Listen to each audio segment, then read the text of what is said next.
Hi friends, कैसे हैं आप लोग। आई होप सभी लोग बहुत ही बेहतरीन होंगे और अपनी पढ़ाई कर रहे होंगे। दोस्तों, आज मैं ये वीडियो उन फ्यूचर पीसीएसजे बच्चों के लिए लाया हूं जो बाद में जज बनना चाहते हैं अपने एलएलबी डिग्री को फाइनल करने के बाद, या एक एडवोकेट बनना चाहते हैं, सरकारी वकील जिसे एपीओ असिस्टेंट प्रोसिक्यूशन ऑफिसर बोलते हैं, वो बनना चाहते हैं। उनके लिए क्या करना है, जो अपने उसी पेंडेंसी में या अपने लॉ सेमेस्टर में ही इस चीज़ों पर अगर ध्यान देंगे तो उनके लिए बहुत ही बेहतर हो जाएगा। बहुत जल्द ही वो सक्सेस प्राप्त कर लेंगे, अपने लक्ष्य तक पहुंच जाएंगे, चाहे वो जज बने या वह एक सरकारी वकील बन सकते हैं। तो आपको क्या करना है, जैसे आप 5 सेमेस्टर में हो, 6 सेमेस्टर में हो, 4 सेमेस्टर में हो, तो आपको क्या पढ़ना चाहिए, कैसे पढ़ना चाहिए, इसके बारे में हम आपको थोड़ा सा बताना चाहते हैं। तो मेरे प्रिय दोस्त, मैं आपसे यही चाहूँगा कि आप अगर आपको एपीओ बनना है या पीसीएसजे की परीक्षा देकर के जज क्रैक करना है, तो आपको ये बुक जरूर ले लेनी चाहिए। हर बच्चे के पास ये बुक होनी चाहिए जो एलएलबी में एस्पायरेंट है, या बाद में उसको ऐसे कुछ करना है, या जज बनना है, या सरकारी वकील बनना है, या एक अच्छा कंपटीशन ला के फील्ड में देना।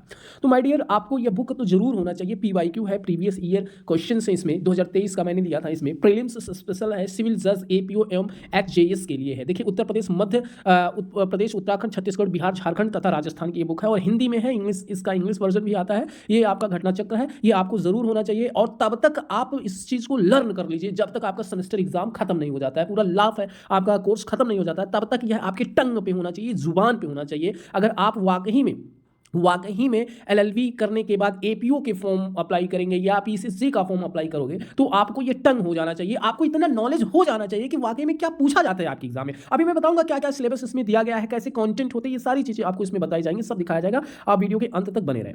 देखिए, ये आपका सिविल जज का बुक है, ठीक है। जैसे मैं पॉज कर रहा हूँ, घटना चक्र है, ये 2023 की बुक, सिविल जज एपीओ एचजेएस की परीक्षाओं के लिए प्रीलिम्स स्पेशल। हालांकि अभी ये हिंदी वर्जन है, इसका इंग्लिश वर्जन भी आपको मिलेगा, ठीक है। ये आपका बुक है। आइए अंदर चलते हैं इसके, और क्या क्या सब्जेक्ट है उसके बारे में हम लोग जानकारी प्राप्त करेंगे। इसको मैं पॉज कर दिया। ये देखिए, अंदर का कुछ इंटरफेस ऐसे होगा, ठीक है। 650 प्रिंटेड है, कुछ 15% शायद डिस्काउंट होता है प्रत्येक बुक में। ये आपके जज हुए हैं जो निकले हुए हैं, उनका फोटो है, ऐसे आपका भी होगा यदि आप निकलेंगे तो।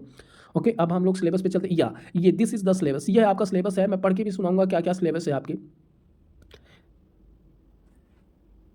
देखिए, यहाँ पे विधि शास्त्र है, पहला जुरिस्प्रूडेंस बोलते हैं। फिर इसको मैंने लिख दिया, यहाँ पे नहीं लिखा था, मैंने लिख दिया, हमको भी नहीं समझ में आ रहा था तो मैंने यहाँ पे लिख दिया।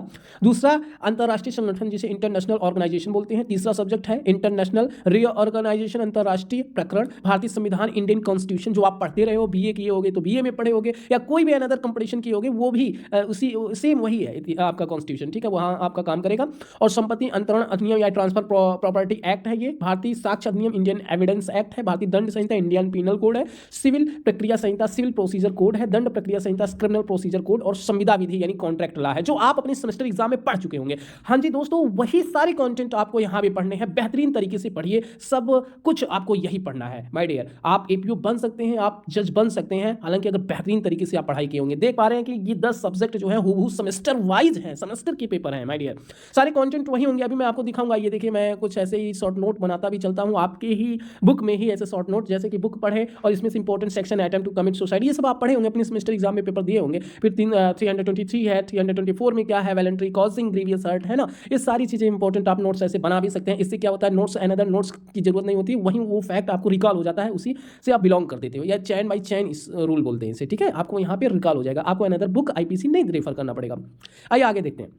ये पहला सेक्शन क्या है, जुरिस्प्रूडेंस है। देखिए, इस तरीके से आपसे क्वेश्चन पूछा जाएगा। यहाँ पे देखिए, ये क्वेश्चन है आपका, ये विधि का सिद्धांत एवं विधि शास्त्र संबंधी धारणाएं हैं। ये क्वेश्चन पूछा गया यूपीसीजे में, चीफ जस्टिस जिसे बोलते हैं, 2015-16 में, और उसका डिस्क्रिप्शन यहाँ दिया गया, एक्सप्लेन किया गया है। फिर उसके बाद ये दूसरा क्वेश्चन फिर एक्सप्लेन किया गया। इस प्रकार से आपको एक्सप्लेनेशन बुक भी मिलेगा, यानी क्वेश्चन का प्रॉपर एक्सप्लेन मिलेगा इसमें। यानी ये क्वेश्चन माय डियर, ये क्वेश्चन 5 क्वेश्चन के बराबर होते हैं, ठीक है। अब यहाँ एक्सप्लेन है, यानी इसके रिगार्डिंग जो भी एक्सप्लेनेशन बनेगा या जो भी इंपॉर्टेंट फैक्ट है, वो सब इस बॉक्स में डाल दिया गया है। हो सकता है भाई ज्यादा पुराना क्वेश्चन है तो ये तो हूबहू रिपीट भी हो सकता है, या अगर रिपीट नहीं हुआ है, इससे रिलेटेड क्वेश्चंस बनाना है तो इसी बॉक्स में से बनेगा माय डियर, क्योंकि इससे ज्यादा तो कंटेंट है ही नहीं। तो बेहतर होगा अगर यह बुक आप पढ़ ले रहे हैं। कोई जरूरी नहीं है आप एलएलबी सेमेस्टर कंप्लीट करेंगे, फिर प्रॉपर कोचिंग इंस्टॉल करेंगे, फिर उसके बाद आप पढ़ेंगे। नो, आप अगर 4 सेमेस्टर में है, 5 सेमेस्टर में है, 6 सेमेस्टर में, तो ये इस बुक को आप प्रीफर कर सकते हैं। यदि आपका जेन्युइन काज है एपीओ की एग्जाम को निकालना या जज की एग्जाम को निकालना, तो ये बुक आपके पास होनी ही चाहिए। और प्रत्येक दिन आपका एवरीडे टास्क होना चाहिए कि 30 क्वेश्चन आपको पढ़ना ही पढ़ना है, रोज पढ़ना है 30 क्वेश्चन, और जो पुराना क्वेश्चन आप पढ़ें उसको रिकॉल करें। यकीन मानिए दोस्तों, आपका एलएलबी डिग्री मिलने के बाद आपके पास एक अच्छा नॉलेज होगा, एक अद्भुत नॉलेज होगा जो आपके एम को, आपके टास्क को पूरा करने में बहुत ही कॉन्फिडेंट देगा। आप अगले बंदे से यदि कहोगे कि मैं इस चीज़ का तैयारी कर रहा हूँ, वो कहेगा हाँ भाई आप निकाल लोगे। Thank you. जय हिंद।